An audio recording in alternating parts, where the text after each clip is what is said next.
Hey everyone, Mrs. Weed. So I just wanted to touch base. We just finished Module 1, starting Module 2.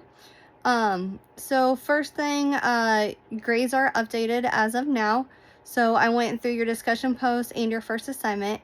Do not forget to put your name and heading on your assignments. I had 11 students who did not. If you know anything about Key West, the internet here really is just under my skin, on my last nerve. So, it goes in and out. So for every 5 minutes I'm online, at least 1 minute is like disconnecting and reconnecting. So when I go to grade assignments, I just print everything. And so at the end, writing all my comments and making all the notes, trying to figure out, 11 different grad students whose paper belongs to who gets kind of frustrating. So don't forget, for this assignment, you didn't have to cite anything. So I don't know if you intend on using MLA or APA. So if you're using APA, just make sure you got a title page. If you're using MLA, just a simple heading, indent your paragraphs. When you are doing citations, make sure you got your hanging indent and, just kind of all those things. So that's really it. Luckily, that first assignment is a pretty easy one, just going through, kind of what you do for the day. It's kind of crazy how many people, play on their phone first, scroll and see what they've missed. The next thing is usually, or checking their phone or their watch for the time. And then checking the weather app is usually second, using Waze or different ways to commute and all the things. So a lot of our days start very similarly. So those are all in, all updated. Quizzes. I did notice, scrolling through just to make sure that everybody had submitted everything. Some of those quiz grades are low. Some of them very low. So don't forget, I am going to go through and add 2 points to everybody's lowest quiz grade.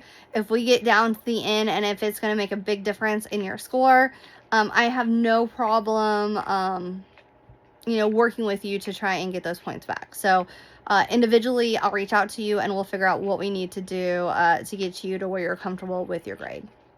So no worries there. Your guys' first discussion post is always fun. Trying to find things that are, like similar to passports and stuff. And every single term, I think this is the 5th time I've taught this course, everybody tries to do something different. And I don't know if it's the wording of the question where it says your original post, but your answers don't need to be, original from one another, although I love the creativity, and this is probably my favorite discussion question every time. So if you did not read through the other, I just made a list. So we had theme parts, which was, of course, my favorite, because that's just me. Social security card, library card, court transcripts, clothing. We did have 2 of those.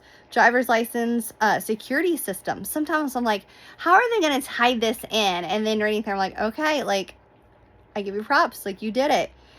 We did have 2 wedding rings. Artwork. That was a great one. Movie tickets. Pets. I don't remember what that one was. Fire insurance. Oh, that was the Sanborn maps. Student IDs. Pharmacy labels. Citizenship paperwork.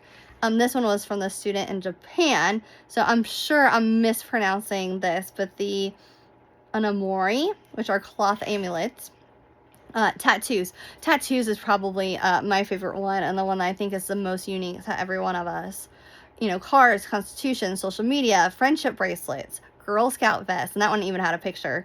License plates, student records, water bottles with the stickers. I am the type of person, let's see here. I have all of my stickers on my computers, and I have them on work too. So when I switch jobs, I don't know what I'm going to do. Try and steal my computer. Stoplights, even like a source of information. Celebration of life, that was a good one. ID cards, music scores like the conductor scores, video games, textiles and quilts, online modules, Canvas and Moodle and just all the different things. So I always love that one and love the creativity. So that was module 1. Heading into module 2, of course, another quiz, discussion post, and you do have an assignment this week. I have had a couple questions about it. So it can be any topic that we have covered in module 1 or 2. We as instructors, there's a few of us that teach this course, we don't set what the topic is because you guys all have different concentrations. Some of you are school librarians like me, are hoping to be. Some of you are public. Some of you are special collections. Some of you are academic. And even within those, you guys have different interests and things that you want to learn about. So this is a way for us to kind of give you ownership in your learning. So you can, apply the skills that we're using, but you can dive into something that you want to know more about. So hopefully it's not just a meaningless assignment, just a check mark. Hopefully it's something that you gain from. So there's really not a topic that's off limits. I mean, if you're going to research like video games from the 1800s, that might not work, but trying to tie it into something that we are learning or something that you are interested in, my answer is always going to be yes. So if you guys have any questions, let me know. If not, we are into week 2, module 2. So have a wonderful week. I know it's weird, it's Tuesday, we didn't have school yesterday, but I spent all yesterday and today trying to grade your assignments. Like I said, with that internet, like trying to figure out whose it was and trying to go back in and get everything in, it took me way longer than necessary. So I wanted to have everything in before I reach out to you guys. So I'm going to send this in an email and let me know if you guys need anything. If not, then enjoy week 2. Bye guys.